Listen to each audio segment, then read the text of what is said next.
Hello' friends, good morning. ৰাতিপুৱাৰে সময়খিনি আচলতে খুব ব্যস্ততাৰে পাৰ হয়। এফালে মই ব্ৰেকফাষ্টটো ৰেডি কৰি আছোঁ আৰু আনফালে দুপৰীয়াৰ কাৰণে দালি চব্জিও বনাই লৈছোঁ। কাৰণ মই বেটাৰ লগতে স্কুলত তাক থ'বলৈ যাওঁতে ৰৈ দিয়া হয়। আৰু এইফালে বেটাও ৰেডি হৈ আছে। আহি স্কুল আহি পালেহি। বেটা যেতিয়া স্কুলত থাকে আমি এই মোমেণ্টখিনি এনেকৈ এনজয় কৰোঁ। এয়া তাৰ স্কুল ছুটি দিলে।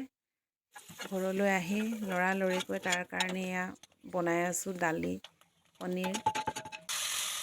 আজিকালি স্কুল অকণমান লেট হয় স্কুলৰ পৰা আহোঁতে, সেইটো কাৰণে তাৰ অকণমান টোপনিৰ ভাৱ এটা হয়। সেইকাৰণে দৌৰাদৌৰিকৈ এয়া তাৰ কাৰণে দালি পনীৰ বনাই দিছোঁ অকণমান, বুটৰ দালি আৰু পনীৰ। এয়া চাওকচোন, সি খেলি পেলাই গোটেই ঘৰটোৰ অৱস্থা কি কৰি থৈছে। এয়া তাক ভাতকেইটা খুৱাই দিছোঁ, তাৰ বোলে টোপনি আহিছে। এয়া সি শুলে, ময়ো অকণমান ভাত খাই ৰেষ্ট কৰিলোঁ তাৰ লগতে। আৰু ইভিনিং টাইমত আমি তাৰ ফ্ৰেণ্ডৰ লগত অকণমান ওলাই গ'লোঁ। ৰেষ্টুৰেণ্টত সকলোৱে মিলি খালোঁ। সিহঁতৰো খুব ভাল লাগিলে, আমাৰো ভাল লাগিলে। আকৌ এটা মিনি ব্লগত আপোনালোকক লগ পোৱাৰ প্ৰতিশ্ৰুতিৰে।